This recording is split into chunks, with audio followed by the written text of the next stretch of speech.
后外，后外！沪上双探联手破梅花大案喽！沈探长，陆先生，我这头条够不够劲儿？要不要我再写篇你们联手探案的独家专访？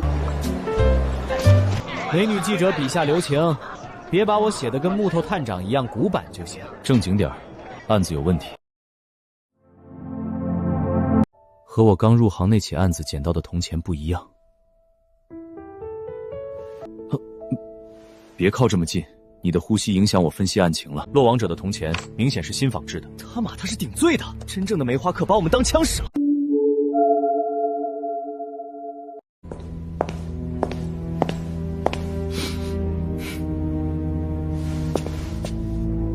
看来内鬼就在身边。